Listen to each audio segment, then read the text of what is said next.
Hey there, welcome back to my channel. My name is Allison and happy Spring Equinox. Today in this video, we're going to talk all about the Spring Equinox, what it is, when is it, what's the energy of it, how can you work with it, and ritual ideas specifically centered around this moment in time of the Spring Equinox. If you're new to this channel, hello, welcome. I'd love if you subscribed. I love talking about intentional living. And following the seasons and cycles of the natural world is one of the main ways that I do that. In addition to being on a low buy journey to become a more conscious consumer, spending less time on my phone, scrolling, more time in my life doing the things that I enjoy and love to do in my non work and sleep hours. And if you've been seeing on social media, a lot of people talking about, following the moon or following the seasons and cycles, and you're curious about that, again, I'd love if you subscribed. I have tons of videos on how to work with the moon. I've made videos on the fall equinox, winter solstice, and now we're in spring equinox. So this is your place if you want to have a deeper dive into those seasons and how to work with them and how to bring some magic and intention into your life. We're going to start with what is the spring equinox and when is it? So this year in 2026, the spring equinox is on March 20th. And the spring equinox is our moment in time when the calendar shifts into a new season. And on the spring equinox, that day is perfectly balanced between its light and its dark hours. So it holds a certain kind of energy to it because it brings things into perfect balance of light energy and dark energy. It is the exact halfway point from fall equinox. So if you think back to the end of September, that's when the fall equinox is happening. And that is exactly a halfway point across our calendar. I'm speaking from a northern hemisphere perspective, but our folks in the southern hemisphere on this day will be experiencing the fall equinox as we in the northern hemisphere are experiencing spring equinox. And if you are in the southern hemisphere, don't forget I have a whole video on the fall equinox, so you can go and watch that and learn more about how to work with that energy. I wanted to take a little pause and talk about the wheel of the year so that you understand how everything in a calendar year is working together. So if we pull out from the classic, 12 months, January through December type of calendar, and we think about a year in a circle, we are continually moving between seasons and different energies as we flow through the year. And so from winter solstice, which was around December 20th, 21st, to now in spring equinox has been 13 weeks. And so that 13-week chunk is about a fourth of a year. And then we're going to hit the spring equinox, and then we're going to have 13 more weeks until we hit the summer solstice, which is the polar opposite of winter solstice. So winter solstice is the darkest night of the year. Summer solstice is the longest day of the year. We have the spring equinox, and directly across that wheel of the year is the fall equinox. And these two are in perfect balance of each other, but they hold a different energy because of the season they've been coming out of. So from spring equinox, we've been coming out of winter and we're going into summer. And then from summer to fall equinox, we have another 13-week chunk of time. And that time is a waning time when we're waning into the fall. And so although fall and spring equinox are exactly across this wheel of the year, they hold similarities because they are in that perfect balance of light hours and dark hours, but they hold a different energy because of the season they are coming out of and the one that they are pushing us into. All right, I think that's a good crash course in the wheel of the year. I have been following and studying and celebrating the wheel of the year for over a decade now, and it has brought so much intention and grounding into my life. When our world in this like capitalistic machine is just like churning, churning, churning, and everything is like go, go, go, go, go.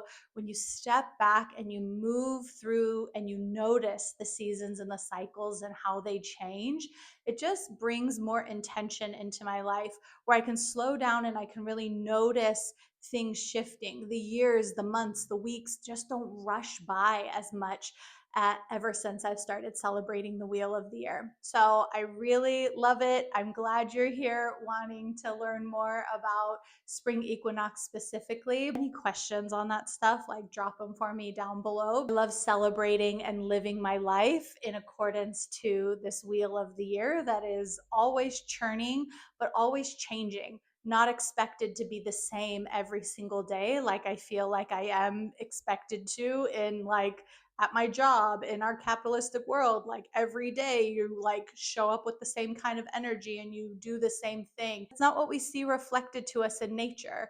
That's not how our bodies feel, because like we are in these animal bodies that are connected to the natural world. I just love this practice and I hope that you will fall in love with it too. Now we'll move into how can you work with this energy. So spring equinox, like we were talking about with the Wheel of the Year, although it's very similar to fall equinox, it has a very different energy because we're coming out of winter and going into the summer season. So during the spring equinox, I like to look across the Wheel of the Year and think about what my life was like during this last fall equinox. What challenges was I dealing with? What things was I celebrating? What lessons was I learning? I'll look back at my journal because I love to journal. I'm not like a daily journaler by any means. I've never gotten into that practice, but I do take the time during these moments on the Wheel of the Year to settle in with my journal and a good cup of tea and do some reflection. So it's really nice to have that moment where you can look back and reflect and see and remember. Maybe you need to jog your memory of like what you were doing around the end of September, early October during that fall equinox time. What was your life like? What were you doing? What challenges were you doing? So maybe look back at photos. If you don't have journal prompts, start journaling now on this spring equinox so that when we roll through the year and you get to fall equinox, you can reflect back at this moment. It's a very cool and insightful practice. That's one of my first steps when I think about especially the equinoxes, because they are in that perfect balance. Unlike the solstices where they're in polar opposites of each other, of darkest and brightest, these equinoxes are in perfect balance and harmony. So I really think there's some through lines and lessons that get pulled through since they are in that balance point of holding light and dark hours in perfect balance. You think of the spring, if you just like close your eyes and you think of the spring, I'm sure you think of flowers and new buds, coming up through the garden, or grasses growing, or weeds, or things like that, just springing to life, warmer days, longer, brighter days. These are the things that come to mind. So even if you don't have a practice currently of working with the cycles and seasons of the Wheel of the Year, just intuitively, because you are a human on this planet, you can connect into the energy of the spring. Just thinking about that, like how does that make you feel? It probably brings some energy into your body. It probably brings a lightness, maybe a bit of joy thinking about flowers. There is a specific type of like uplifting energy that the spring has.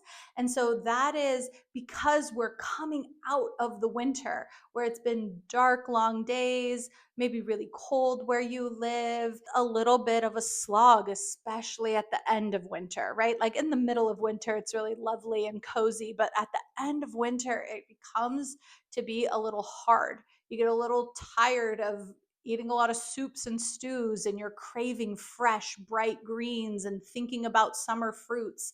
And there's just this hopefulness that spring has. And I know in 2026, could use some hope. I could use a good dose of hope. This year has been really challenging with the state of the world and the violence that's going on and war and things like that. When I pull on this spring energy, I get a little bit of hope, which is so refreshing. I just had to tune into, what does it feel like to be coming out, witnessing, pausing? What does it feel like to be coming out of winter and going into summer, going into longer days? But also, I remind myself that spring doesn't happen in the blink of an eye. There's not just like a one day turn, oh, all the flowers are bloomed and everything is great and bright and happy and cheery. Like the spring, you could go through multiple seasons in one day. You need a jacket in the morning and a tank top in the afternoon. There is this like churn that is happening with the change. And so that also gives me some ability to give myself also grace if I'm like learning a new thing that I want to like harness the spring energy to build a new habit. Like I'm not going to just get there overnight. Just like the season, I'm going to have to grow. I'm going to have to like push through that soil like those flowers do before I can come into full bloom.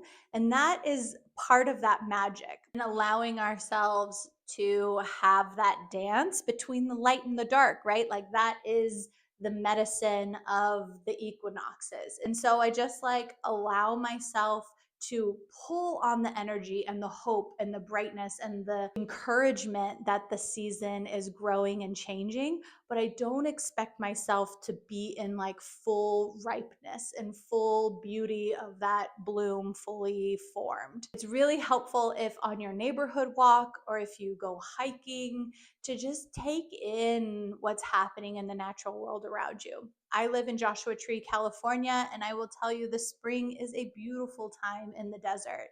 There are blooming Joshua trees.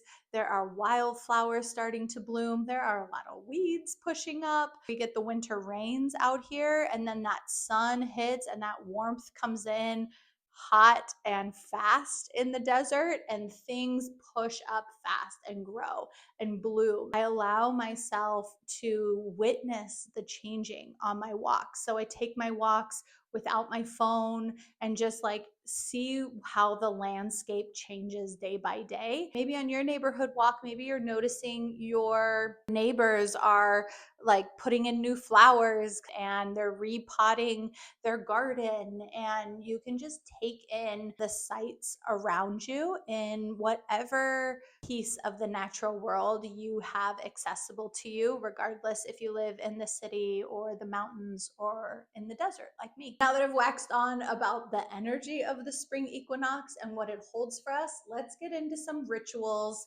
some magic making if you want to deepen your practice with the spring equinox and do a bit of ritual around it. I personally have a practice of having an altar. An altar does not have to be intimidating. An altar is not a specific religion by any means. It's a place that can hold your intentions, especially your intentions for a new season. If you don't have a practice of building and having an altar, this could be a fun moment to do it. It can be as simple as a corner on a countertop. Maybe you take time to clean off a bookshelf or a dresser top like this, clean off all of this, and put back items that hold the intention of the type of spring energy that you want. If this is a new practice to you, you could think about that spring energy. So for me, it's definitely flowers. I'm going to put some flowers on my altar. For myself, I just refresh my current altar. But again, if you've never built one, find a little countertop, a little corner of a bookshelf that you can clean off and build with intention around the spring. My mind always goes to flowers. So I've got to have some flowers represented on my altar. It's also a balance of light and dark. I'll probably put a candle on my altar. Other pieces, if you have a practice of pulling tarot cards or affirmation cards, you can sit in front of this altar, think about the spring energy, and pull a card to represent that season for you.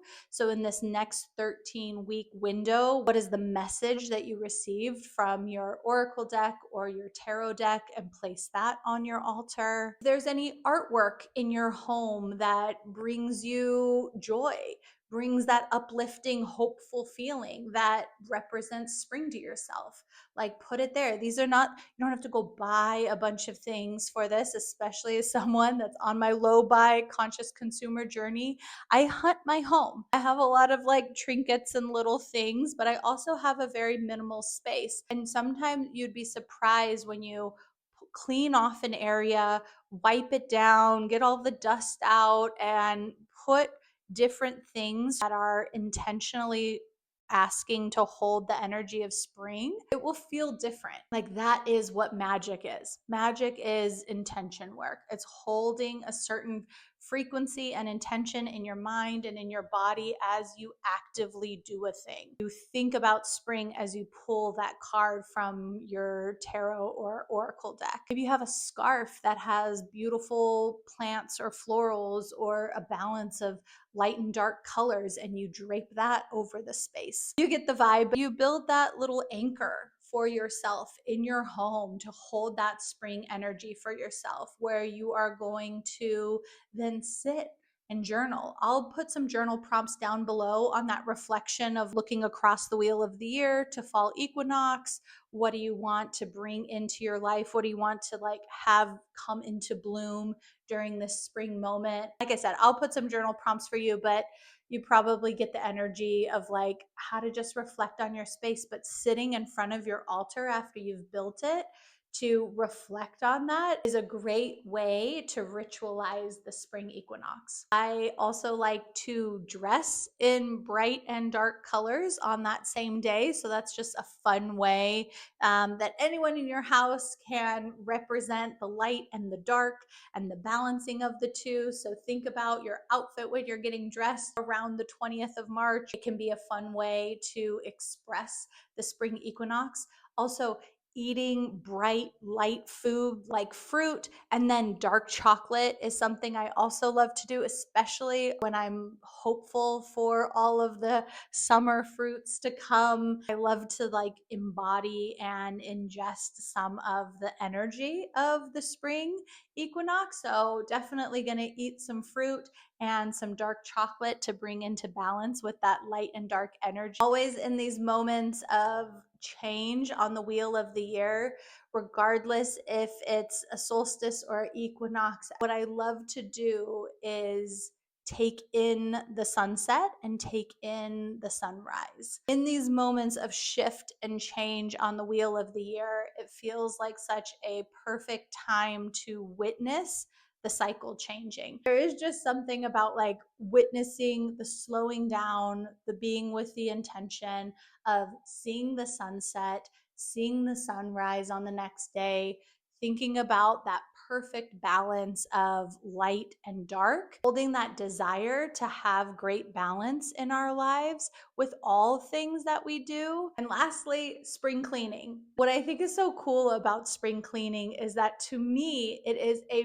real clear example of the collective still being tuned in to the seasons and cycles of the natural world. Spring cleaning is a thing that you'll hear about on Good Morning America and from the witches on the internet.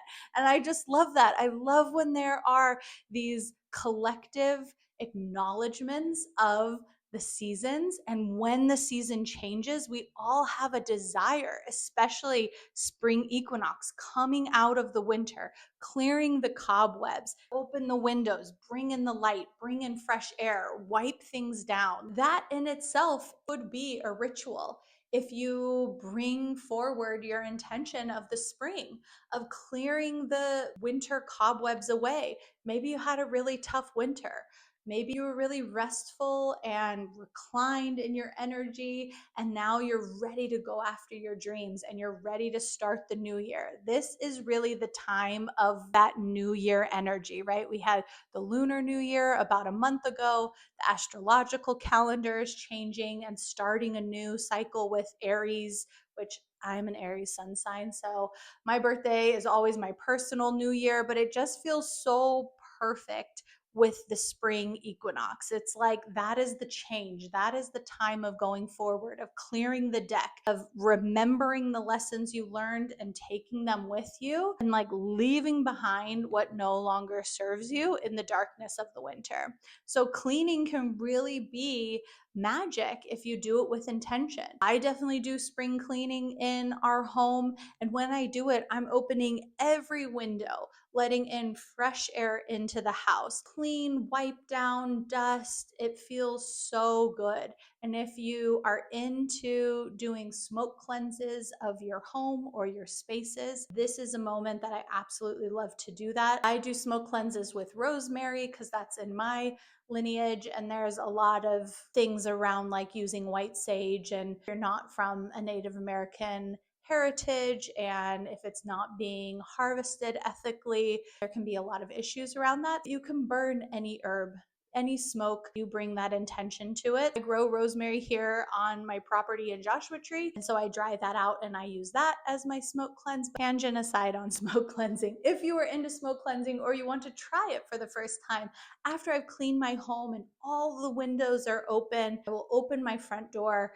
I will light my rosemary, I will hold in my heart and my mind the whole walk, which I will tell you, it can be a challenge, especially with an anxious brain like I tend to have, rooting in to the clearing of the energy, the starting of a new season, bringing in light and hope into my home and bringing in opportunities and abundance and new friendships and just like the things that I want more of in my life. That is the seeds growing. And I think of that welcoming and coming in and cleansing away the darkness, the heaviness that sometimes winter can be. There's good medicine in there that we talked about during winter solstice. Now the wheel is turning and we are in growth mode of spring. Start at the door and I walk around with a small candle because often I'll need to relight my little bundle of rosemary. Walk the whole perimeter of the house, in and out, every corner. When I get to my bedroom, I do, especially where our heads lay above our pillows, below the bed. But other than that, I just walk the whole perimeter, focus corner to corner to corner until I end up back at the front door. That's a beautiful way to like take spring cleaning to the next witchy magical level if that's something in your practice or something that you want to try to do this spring equinox. I hope that you have found this video helpful and exciting to start embracing the wheel of the year and living with more intention. I am really passionate about it because it's helped me so much. So I love to talk about it. I love to share about it. I would love if you subscribe to this channel, and if you are interested in learning how to work with the moon, which there is a new moon cycle every 28 days. We're talking right now about a 13-week cycle, but if you want to infuse moon magic into your wheel of the year cycle, it can be really fun to just dig deeper even into intentional living. So I will link you a video here about how to work with the moon. I hope that you subscribe, and I hope you have a really beautiful spring equinox that invites in a lot of growth and new opportunities for you in whatever your heart is desiring. I hope to see you in my next video. Bye.